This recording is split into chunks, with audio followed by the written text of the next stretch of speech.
thanks so much for joining this afternoon. Today we are in the second part of the webinar, Managing Our Emotions in the Workplace, and we will focus particularly on managing our emotions in the lab or in a scientific career. So these series of webinars are part of the Rafael del Pino Club of Scientists that I have the honor to co-preside together with my colleague Marina, that is not joining us today. So I will give everyone like a little bit of context, like what are we doing here, like why we are part of a bigger community, and then we can go and start our talks and our discussion that I think that we have two wonderful speakers that I'm a huge fan of personally, and I think it's going to be a great event. So the Rafael del Pino Club of Scientists was born in the Rafael del Pino Alumni Club, which is the alumni club of a Spanish foundation that give us scholarships to go to study abroad. And therefore, as you can imagine, in the alumni club, a lot of like-minded people, like we gather together. And then we started to realize when some of us started to speak that we were really like-minded and we had common interests and common values, not only within the alumni club, but also the people that we had around. And that's why we do these webinars open, because we also feel that the people we have around also share these values. And these values, or this way of seeing the world, especially between scientists, are that we feel we are people that want to make an impact with our research outside of the lab. And that can have all shapes and forms. So that can go from entrepreneurship to science policy, to also knowing how to take care of ourselves and take care of ourselves when we work. And that's actually what we want to discuss today. So that's our goal. We want to promote this openness or this impact in science. And for that, we want to generate a community of like-minded early career researchers, not only from Spain. And actually, that's why we are doing today the webinar in English, because we know that we have people like-minded all around the globe. So our approach is to do these monthly webinars. We talk about a variety of topics. And today we are in the skills topic. That is the one that Irene is leading relentlessly during these last months. We had a meeting before summer with some psychologists and neuroscientists to know why emotions are important and why it's important to understand that we are emotional beings. Even if we are in the office, like we cannot leave our emotions outside the door. But we wanted to go a little bit deeper on the scientific career, because every job has its own things, right? But in science, there are some things that can be draining mentally if we don't know how to manage them. And that's why we wanted to pursue this topic. So I think without further ado, this is what we are doing here. We have two wonderful speakers. So now Irene will present each one of them, and then they will tell us their view, and then we will go to a joint discussion. So thanks so much, everyone, for coming. And Irene, the floor is yours. Many thanks, Paula, for your introduction. So now we will start, as Paula has said, with our two guests, Jen and Ellen. Each of them, they are going to present their point of view about this topic, and we will start with Jen. Jen studied her bachelor's in chemistry in the University of California, and during her undergraduate research with the professor James Nowick, she discovered that her main topic of research, and the one that was most impressive for her was the supramolecular chemistry. According to this, she performed also a PhD in chemistry, and after being working as postdoctoral with Professor David Liu, and also a short internship in the Industria, she became a professor in the Department of Chemistry at the University of Utah, And then she moved to the Department of Chemistry at Emory University, where she is now researching with her own group about the self-assembly properties of nucleic acids. So many thanks for attending, and it's your time.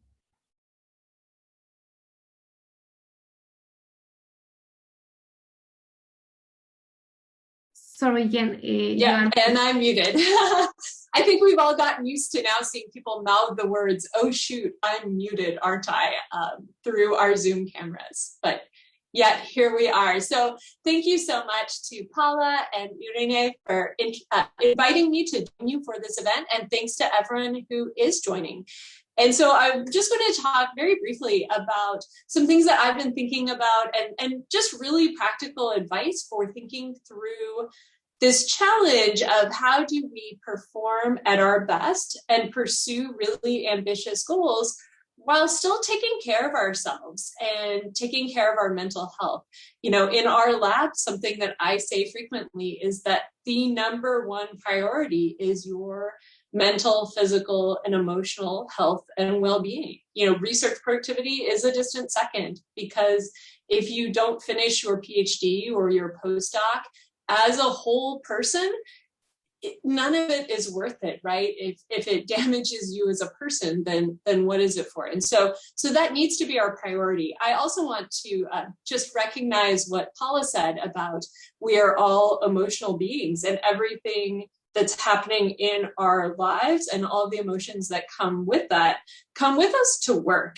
And especially right now, all of the emotions and the struggles happening in our world come with us to work as well. And so as I give this talk, I wanted to really underscore that while a lot of the advice in here is hopefully useful at any point, or a lot of the practices I'll talk about are hopefully useful at any point, I also just want to recognize that we are not living in a normal time. And so also just be very gentle and very kind to yourself. Right now, I think just getting by is the goal, right? And that a lot of us are struggling. And so, you know, over the last year and a half, I think we've seen that this pandemic and the global situation is impacting each of us differently.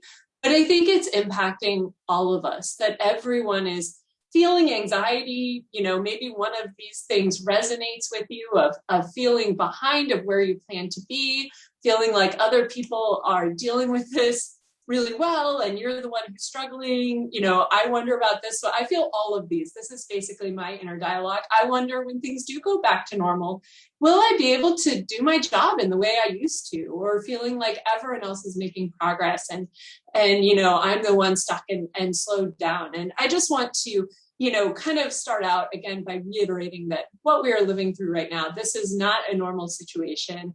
And know that even if you feel like you are the only one feeling all of these things, I can guarantee you that probably everyone who you see every day, or everyone who's part of this call, has felt one of these struggles or some different struggle, or is dealing with one right now. And so that's kind of a disclaimer, and hopefully, you know, again, some of the strategies that I talk about can be useful for navigating this really challenging time. But also hopefully are useful once we do emerge from this situation. And so, you know, the way I got started thinking about this topic was actually about 2 or 3 years ago, in response to some conversations I was seeing on social media, that it seemed like there were, and I still see this, that there are these two sort of competing narratives of the job market is really competitive. If you have ambitious goals, you have to be really, really good to succeed. And that all takes a ton of work. You have to work really, really hard and work a lot. But then also this narrative of it's stressful and your health is really important and you need to take care of that. And that all takes a lot of self-care and time away from work.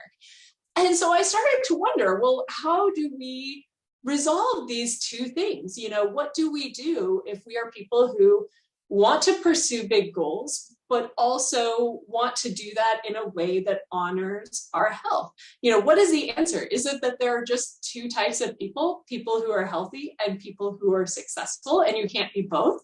I thought, well, I really hope it's not that, because if it is, then I probably need a career change.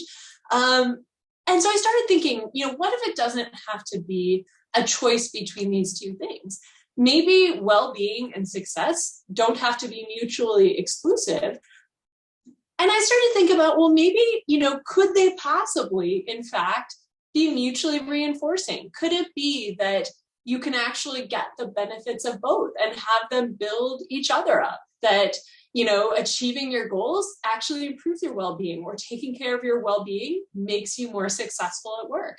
And so I started thinking about this on a Tuesday night. So pre-COVID, my Tuesday evenings look like this. That is not me in the photo. I am much slower than those individuals, but I go and I run around a track. And I love running enough that I pay me and a bunch of other people, pay a coach so that we can go out here and we can run really hard, that when we finish the workout, we feel very, very tired. And so I started to think about this when I was out running, and I thought, I'm working hard, I'm getting stronger, and I'm performing better over time. I can see the amount of time it takes me to run one lap is getting faster and faster over the months that I'm training. Is this bad for my health? No, this was an example where I started to think about, how working hard can make us stronger and better. And maybe it could even be good for our health, that it can be fun to kind of push yourself and see what you're capable of. And it can be fun to see yourself growing and improving. And I started to think about, could this same principle apply to our work life? Could this apply to our jobs as research scientists or graduate students or postdoctoral researchers? And if so, how do we do that? And I realized that the thing that makes running healthy is balance, right? The key is to drive hard, but not so hard that you get hurt. If I went out and I ran really, really hard for several hours every day and never rested and never took care of myself, then running would be unhealthy for me. But there's things you can do to keep it on the healthy side. And so I started to think about, okay, well, let's actually just look at people whose, career is sports. And maybe there's something we can learn from them to bring into our career as scientists, to think about how we also can work hard, but do that in a way that's good for our health rather than bad for our health. And so as I thought about it, and I love athletics, so if you don't like running or you don't like sports, I apologize. Most of this talk will be kind of based in an analogy around sports, but if you don't like running or sports, think about whatever other hobby that you do enjoy, and hopefully you can kind of apply it in the same way. But if you're an athlete, there's really 4 components to staying healthy. You find a great team, you practice preventative care, stretching, going to physical therapy. You pay attention while you are training. If something starts to hurt, you take note of that. And then, injuries happen, but you deal with them. You don't just ignore them.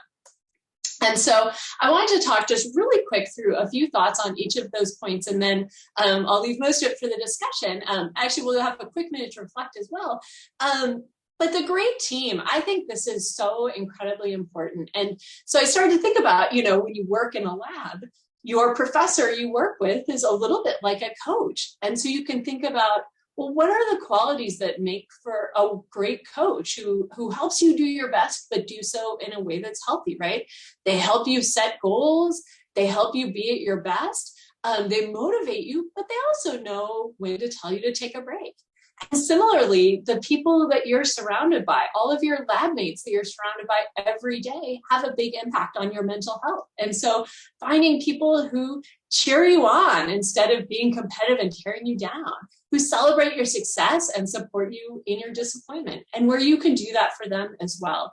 And so maybe the most important piece of advice I can give is, if you still have not chosen a lab, or if you will, have a career stage where you have a choice again, recognize, I know it's not always up to you, but in as much as you do have choices, choose a great team with a great coach. If you're looking at 2 options and the science might seem a little cooler in one place, but people are very toxic and not supportive, choose the place with the supportive people and the supportive advisor, because you're not going to do that science forever. It's going to change anyways, and you're going to be way more happy and successful in that place that supports you. There's also things that you can do once you are on a team and as you're doing your everyday job. And so, the first is preventive care. I said in athletics, this is like stretching or warming up or going to physical therapy. The things you do to minimize your risk of injury. The first one, this is really obvious, but I just keep saying it because it's so important, is to eat well and sleep well and exercise. That, I mean, I know we take pride in academia often of, eating poorly or sleeping poorly or not having time for exercise. But when are we ever at our best when we're not doing these things? And doing these things helps us to be at our best. Surround yourself with supportive people. Wow, this is so important. We become, kind of the average of the 5 people we spend the most time with. And so if you are around people who are really negative or overly confident and arrogant, that can really impact your mental health. So find people who, like you, are ambitious, have big goals, want to work hard, but are also very genuine and authentic and willing to support each other. And then be one of those people for that group of friends as well. Manage your stress and motivation. I think kind of managing our own, that's actually the title, managing our emotions. Thinking about things like, there's really interesting data that burnout is not so much a factor of the number of hours we work, but rather how we motivate ourselves as we work. There's certainly a number of hours where no matter what you do, you're going to burn out, but you can burn yourself out working 30 hours a week if you really, really hate what you're doing. And so, finding ways to be kind of intrinsically motivated and to think about, why do I actually want to go to work today? How can I turn the things I have to do into things I want to do? And you'll be less likely to burn out. And then finally, just making sure you take time off, every day you have a window of time. Every week, have at least one day when you just don't work, and every year having some good vacation times that you carve out. And the second is, while you are working, monitoring your health, making sure you notice if you start to feel stressed. So, have a plan for your day, but check in with yourself and keep that flexible. If you have an experiment that's just failed and you're really frustrated, it can be tempting to say, I'm going to turn around and set that up right now, even though I'm mad and I'm frustrated and I'm tired. Nothing good ever comes of that. The best thing you can do is just take some time off, go work out. If it's early in the day still, go do something relaxing, go for a walk, go to lunch with a friend. If it's near the end of the day, call it a day and come back at it the next day. Listen to feedback from people, ask people, how something I heard that was really interesting advice is someone said, every day when I come home, I ask my partner, how do you think my day went? To have someone else reflect, do you seem stressed or angry? Someone you trust and someone you're close with. But, if I seem like I'm more stressed or more negative than usual, I want to know about that. And finally, keep track over time. It's really easy to kind of fall into this high functioning, low level depression and not even realize it. But if you keep track over time of how you're feeling and realize you go through a lot of weeks of not feeling great about life, it's really time to talk to someone. And I'll wrap up here in a second. I'm going long, but and despite all of your best intentions, everyone still ends up with injuries. Many of us just have biologically, susceptibilities to depression or anxiety or other things. Or you might have a life event that makes this happen. And what matters is how you deal with it. And that's, first of all, just to recognize that you've hit a point where you need to take action. Don't power through it. Communicate with people who are counting on you. If you work in a lab, let your supervisor know, you have to tread carefully on that, unfortunately. But think about ways you can let them know in advance if you're going to miss a deadline. Seek out help, seek out a counselor or a therapist.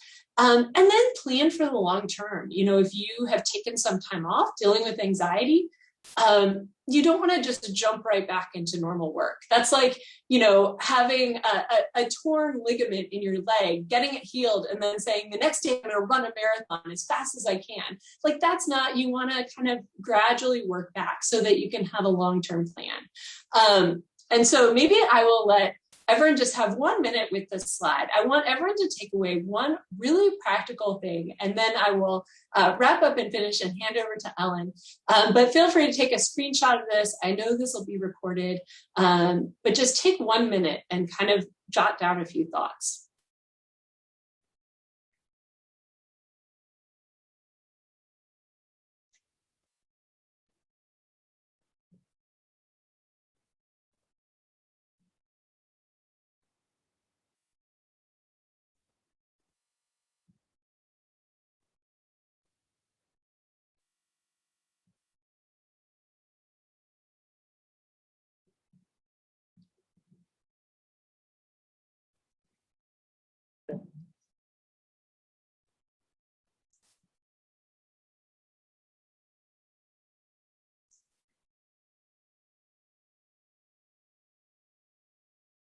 All right, hopefully you wrote down some habits. I will also say that the most encouraging and also sad thing about being in my 40s and getting older is realizing that so much of our health and our happiness and success comes down to habits. And it's encouraging because it's something we can all do, but it's also kind of sad because it's like, really? The secret to life is like habits and just these little simple things, boring things that I do every day. But that's kind of what it is. And so with that, I'll just wrap up by saying that, success should not have to come at the cost of our health. Hopefully, especially post-pandemic, working hard can be an opportunity to grow and see what we're capable of. But we have to find the right team, have this foundation of healthy habits, and realize that everyone gets injured sometimes and we can recover. And I also want to say, if you're here, you are a leader or a future leader in science. And so you have the opportunity to both make a difference for yourself now and make a difference into the future for the people that you lead or who you will lead. And so our academic culture is everything we think, say, and do. And so we can create change when we change what we think, say, and do. So you have the potential to create a healthier academic culture to support the next generation of early career researchers. And with that, I will thank the amazing group of early career researchers that I do get to work with every day, because they are what make this job so amazingly fun. And it's an incredible privilege to work with them. And that's why I'm able to do my job. And thank you again for the opportunity to join me here today.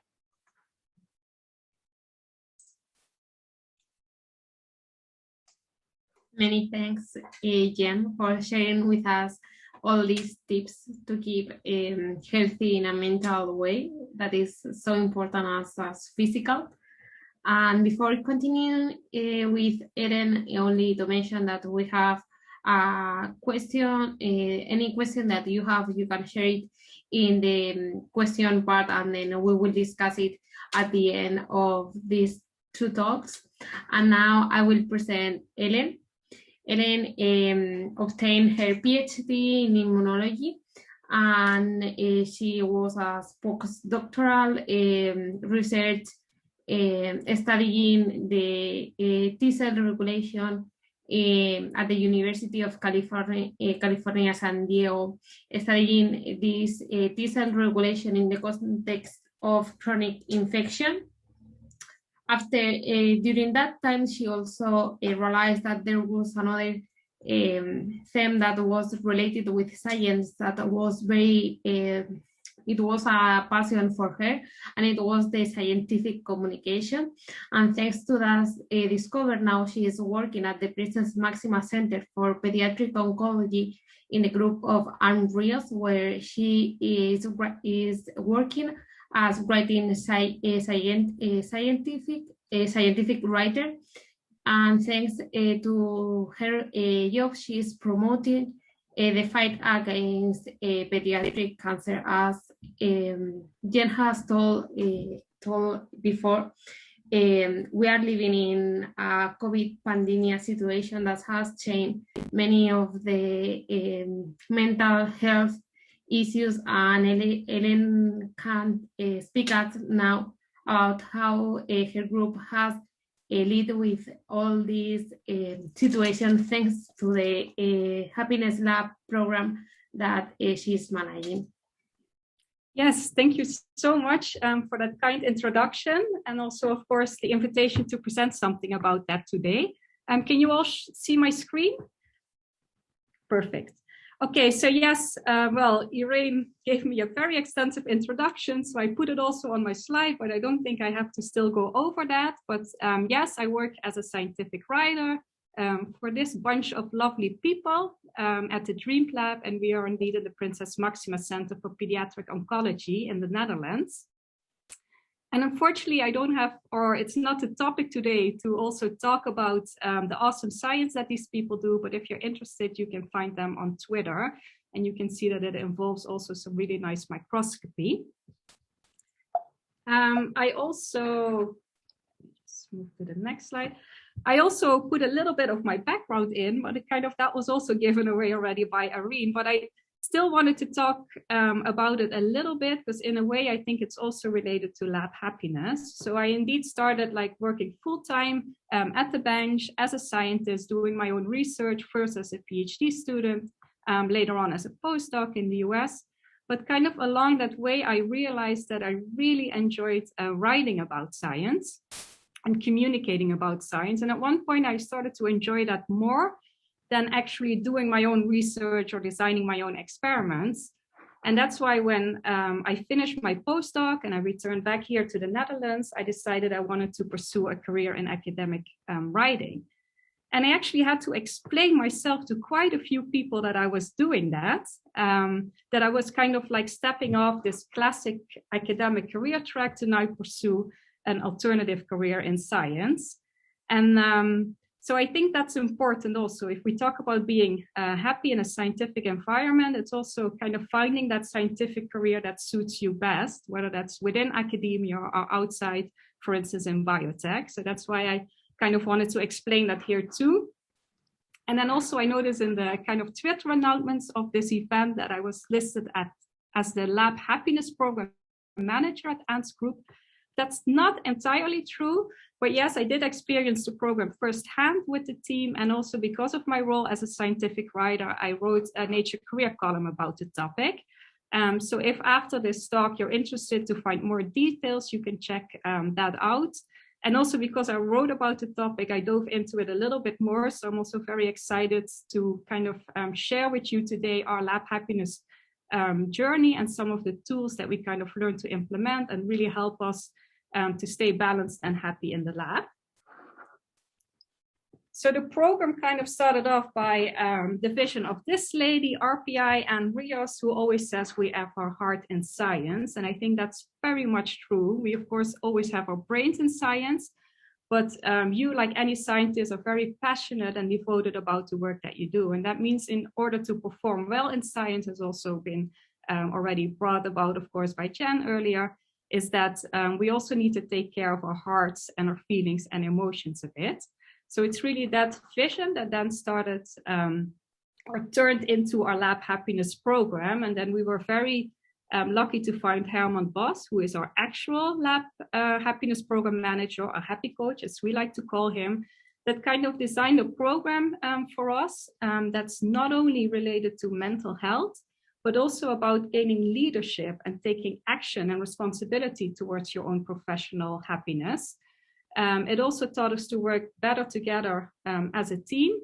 And we think with all these kind of prerequisites in place and having this balanced and happy environment, it also allows us to embrace our creativity. And as scientists, of course, you need to be creative, come up with new research ideas, new hypotheses to test, and a lot of new technology development as well.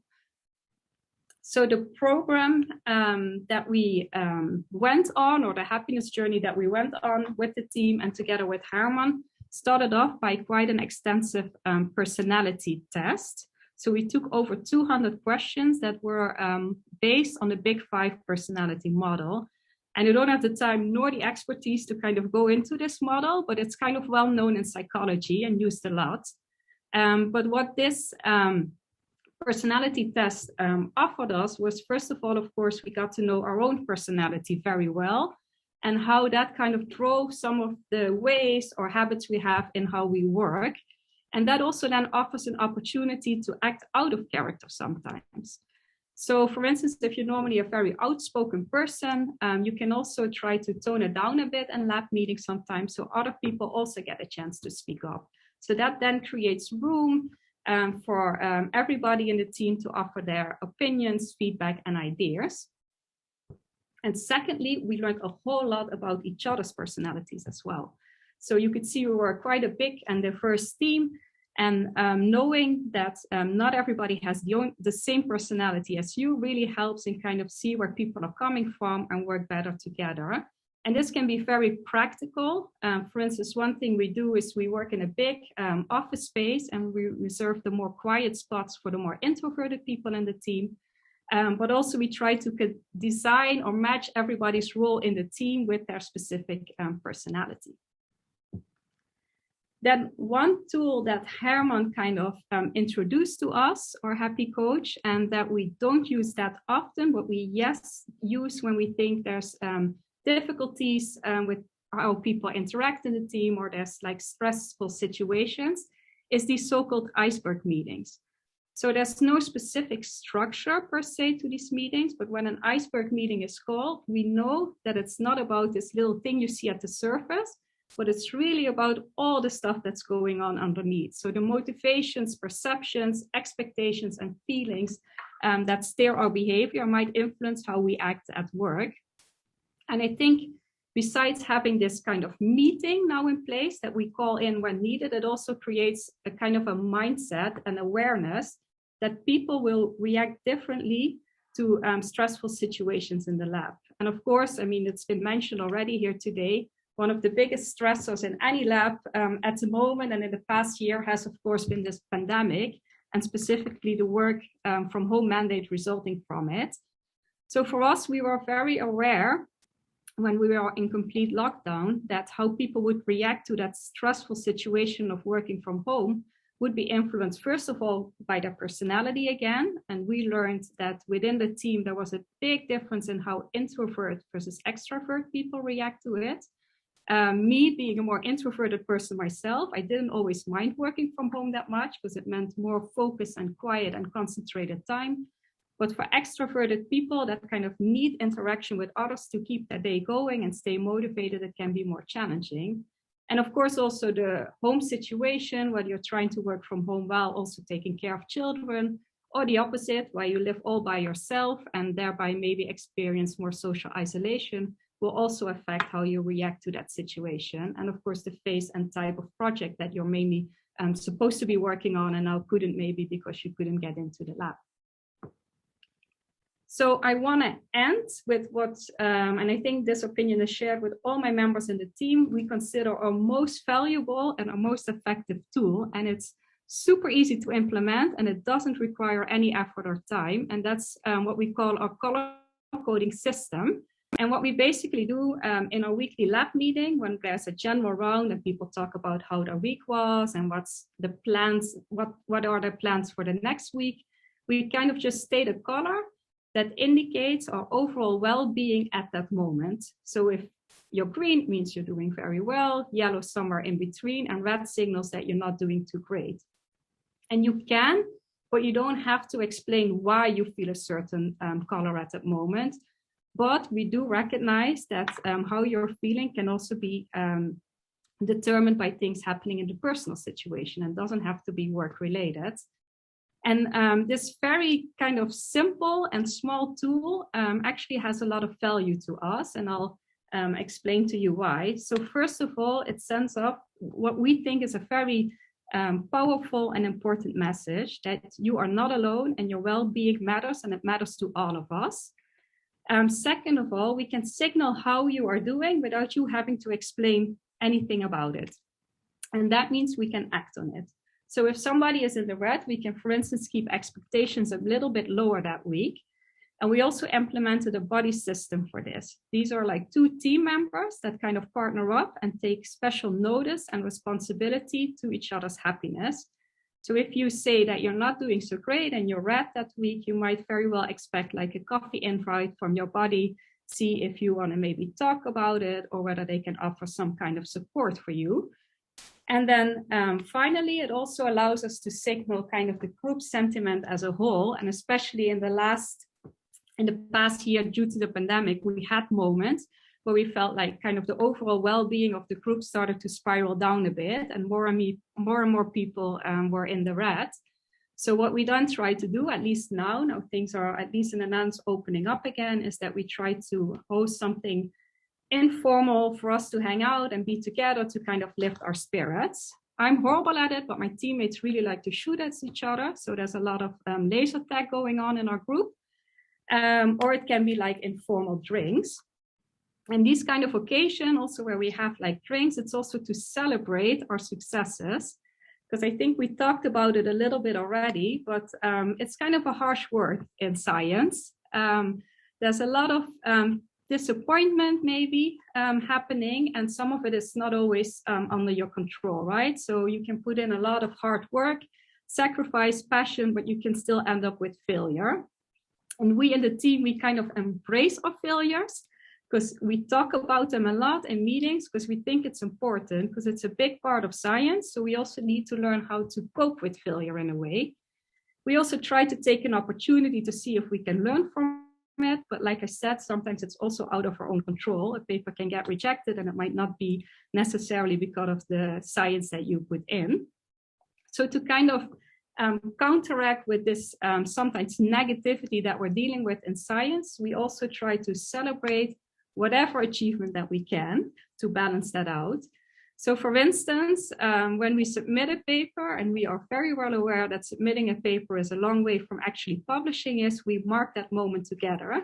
So this was still in the lockdown, but you could see like my PI and the main authors getting together on Zoom or Skype to kind of hit that submit button together. And then like a screenshot gets shared in our team's WhatsApp group. So we kind of mark that moment and celebrate that at least the first version of the paper is done.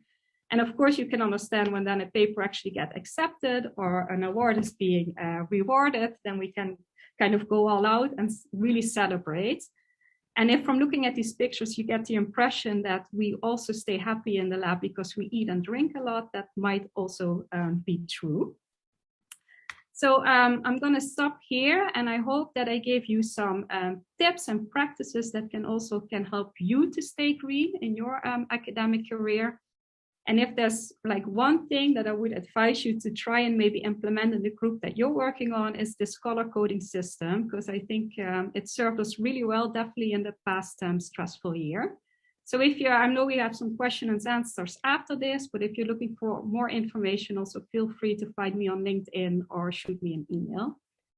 Thank you so much for listening. Many thanks, Ellen. I agree with you that the core system is too easy to go with in any laboratory and can be very helpful. And now we will start with the discussion. So the first question is especially for Jen. Jen is also a scientific communicator in Twitter, and she embraces the failure, and she promotes also how to feel with the failure. And all of us, or many of us, we have learning from errors is advice, but in contrast here in science, those errors are used to be hidden in academia, as they can be considered as failure. However, those errors are key elements to continue growing and improving. So how do you think that we can normalize exposing those failures as a positive component of the progress and the researching method? Well, that is a fantastic question. I will say that I think it starts with the responsibility of faculty. I think we can and should be the ones who create that culture in our labs. And I'm not saying that students and postdoctoral researchers can't, but you shouldn't have to. That as faculty, there's really two things that we can do to normalize this idea of failure. And the first one is just sharing our own failures. You know, I kind of very famously share in our lab, we do a lot of biological research, so we use pipetters. And the very first time I used a pipetter, I did not read the instructions. I thought, oh, I'm a grad student, I got this, right? And I, pushed all the way down the second stop, when drawing up liquids and when dispensing them back out. And when I was done, I had a very strange looking graph and a very tired thumb. And then I went back and read the instructions and was like, oh, whoops. But I think that when people who are further along in their careers share about all of the failures that we've had, all of the mistakes we've made, and the mistakes we continue to make, then that really opens up space for everyone to do that. And then I think the other part is for us to react well when people do share that. When somebody comes and says, hey, the data didn't look very good, but I realized I made this error. I used the wrong antibody, whatever. Obviously, those are things we want to talk about. Okay, well, how do we make sure that doesn't happen again?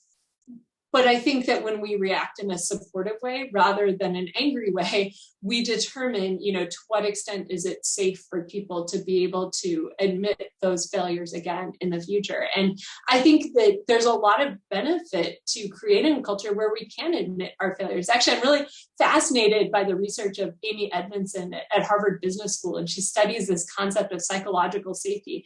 And she says that the most effective teams, the most productive teams, report the most failures. They don't fail the most often, but they report the most failures. And so when you have a place where you can talk openly about the things that you did wrong, that actually helps everyone perform a lot better because we can learn from each other. And also we make it safe to seek out advice. If people are punished for making a mistake, then they're a lot less likely to go to someone and ask for help because, you might uncover a mistake. And so there's just so many benefits all around to being able to talk about it openly.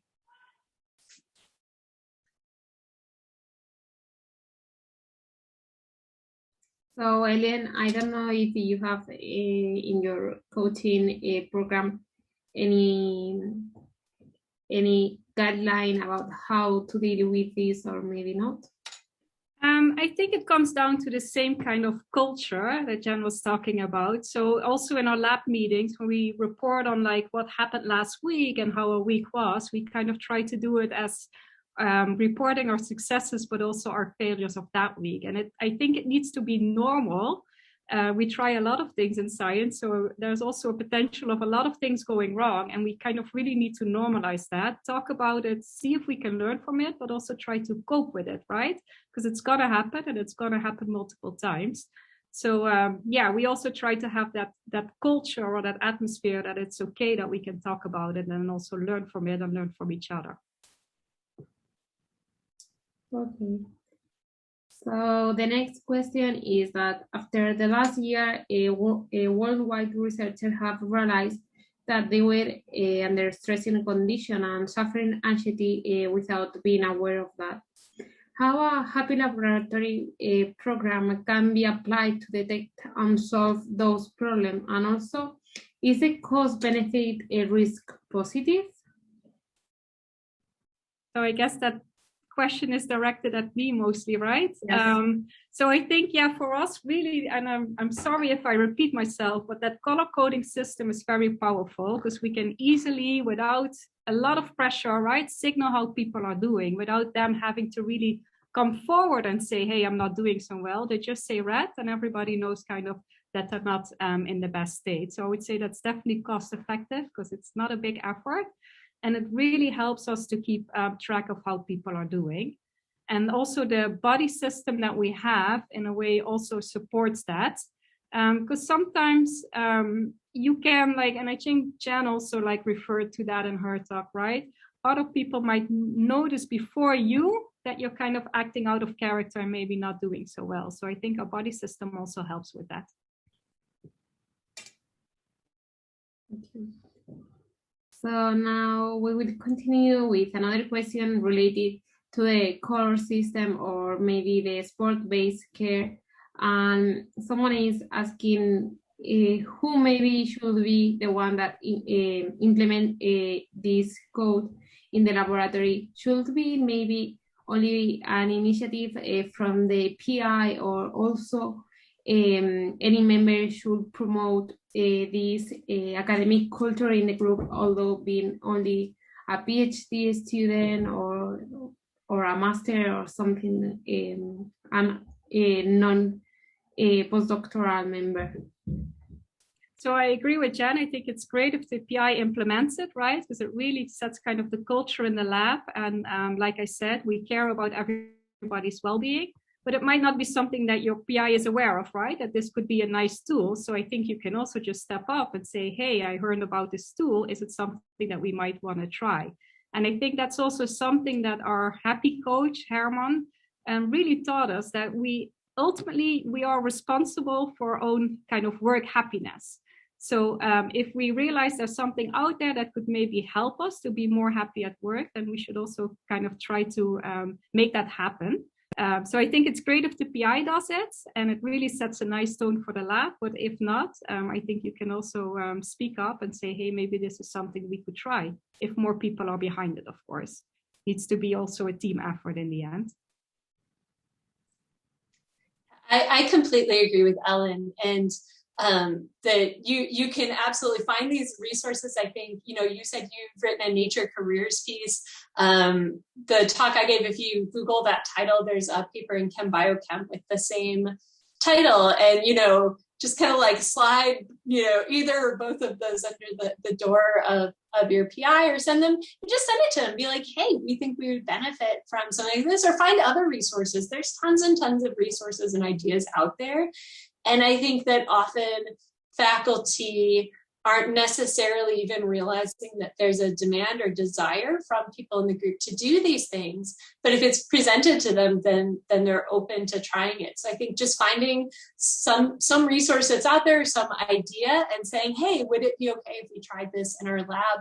And I'll also say that even if the PI is not supportive, I think that they should be. And so I'm not excusing that. But even in those worst of situations, there's still a lot that you can do with your colleagues in the lab, or colleagues in your department or university, but in other labs, that you can, definitely come together. And when you have your coffee hour with your friends, you can do the red, yellow, green system still, or when you're meeting with just your coworkers in the lab without the PI, you can still do those sorts of things to check in. Or, in mind with some of these habits, being able to talk with other people, just getting together once a week to talk with people about, well, what habits are you using to stay healthy? Or tell me, how are you dealing with, motivation to come to work when things aren't going well? How do you deal with that? And do you have any advice for me? I think there's a lot of really practical ways in which you can support each other as peers. And then the amazing thing about that is you develop relationships through that then, continue on into your career. Having a really great group of peers who are great friends, who hopefully you journey through many, many years of your careers together, supporting each other. I didn't realize how valuable that was until I have it. And now I can't imagine not having those different groups of people I can turn to.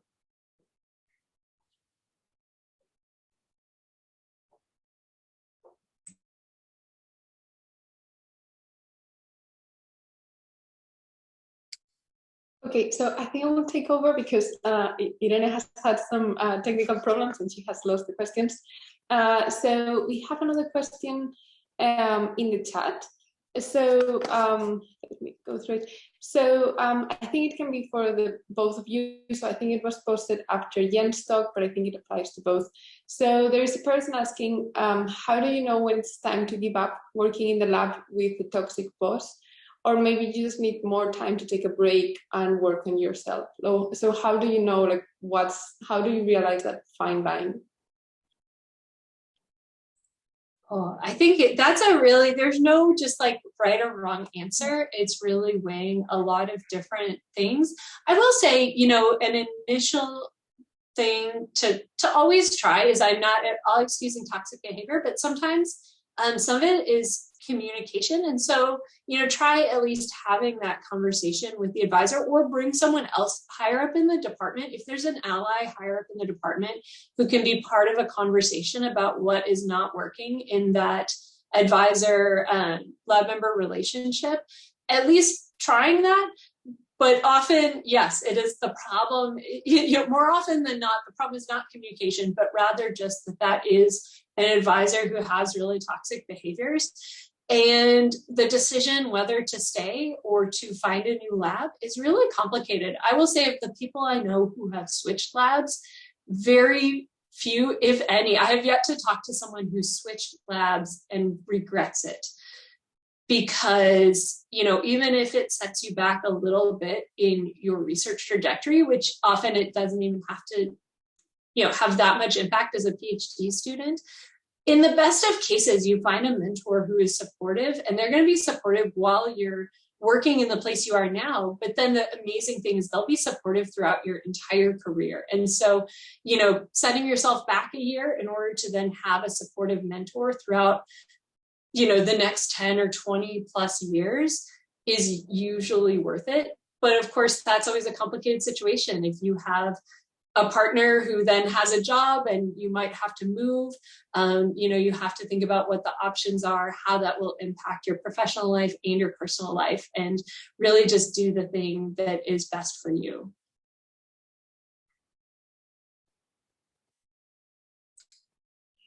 Thank you. I don't know, Ellen, if you want to add something to that, or if you are... Yeah, it's a super difficult one. I did it actually myself. I switched after 1 year PhD to another PhD position. And I think what's kind of made me make that decision is that I just didn't see it getting better in the future. And I felt like my development there would actually stop. But it's really hard. But I think that's, yeah, and I think it's personal for everyone. But what I also have seen in peers around me, for instance, is that you feel like you have invested a lot already, right? And I think that's super hard to then leave all that hard work behind. But I also think that if you hit that kind of low point at one point that you start thinking about it, yeah, try all the things that Jen just mentioned to see if you can improve it, but there's also a likelihood, I think, that it doesn't get better over time. So then maybe moving is the best thing to do. But I think it's, yeah, I don't have any real advice there because it's super difficult and it's also super personal. But just know that people do it, like I did it. I'm not a PI now, that is also true. But yeah, you're not in there also, you're not alone. And there's more people that go through it and switch. And indeed, like Jen said, most of us are happy with that switch. So I'd be remiss if I didn't also, like from my position, say that for people who are in leadership, it is their responsibility to not tolerate toxic behavior from people who are supervisors. I think this is somewhere that we really need to advance in our academic culture, is that for too long, people have said, oh, well, that's just how that person is. And I think we are long past the point where we need to say that is no longer acceptable. It's not okay for that. And so for anyone who is in a leadership position, it's really the responsibility to show that that's not tolerated. Yeah. Thank you very much to both of you for the insights, because as you were mentioning, it's like really personal and a really difficult thing. I think that was very helpful. So I think we do have a last question. I don't know, Elena, let me know if I got this right. But I think she was taking over the sport analogy, and she was asking, like, how do you know when, like, knowing that you have to take time, like, to heal or to prevent something going worse? Like, how do you then, once you realize that, how do you then keep up, like, catch up and keep going forward with the progress while taking care? So, like, do you have any suggestions for, like, comebacks so, like, you don't become, like, reactive to the circumstances? Yeah. Oh, that's a fantastic question. And I think this is one of those where having a supportive mentor, supportive advisor makes this a lot easier. But I think a lot of it is about managing expectations that, you know, in the sports analogy, you can't, if anyone is trained for a marathon, you can't cram for marathon training. There's no, I'm not going to do it. And then I'll just run 200 miles the week before the marathon and it'll be fine. And similarly, after an injury, you know, that training, that time that you were going to be spending performing, but you're healing instead, it's really, you can't really make up that you can't just say, oh, I'll just do twice as much the next week and it'll be fine. And so I think, if you do have a supportive advisor, just having an open conversation to say, hey, I'm happy to, I know I want to get these things done. Are there ways we can either modify the goals or modify the timeline based on where we're at? I want to stay healthy. I want to get back to a place where I'm fully productive. I want to make sure this doesn't, that I stay healthy so I can be my best. And could we think about maybe extending my PhD timeline by 3 months or 6 months, just so that you have that time? Because what you don't want to do is end up in a situation where then trying to make up the time creates even more stress, and then that, has a negative impact on your mental health, and then it's even harder to get things done. You want to create a situation where the goals are reasonable and feasible, and then you can kind of collect that win and feel even more confident and build your health, and then be able to get back to full strength or full performance. Yes, thank you. I think that makes definitely a lot of sense. So I don't know, Ellen, if you want to add something there. No, nothing specifically, but I also sometimes heard like, oh, science is not a part-time job, right? So I think the way Jan is saying is it's the ideal way, and it should be like that. It really should be. But I think you're still kind of bouncing against some of the kind of beliefs or kind of the culture of science, that it's a hard-working environment. So, but it needs to change. Yes, thank you to the both of you. I think like by having this conversation and by having people like you that we can talk with, this is a sign that it is starting to change. So I think those are great news. We have a long way ahead, but yeah. So thank you very much. I don't know if someone else has any extra question. I think we did all the ones we had planned. So I think if no one writes any other question, that will be this from our side.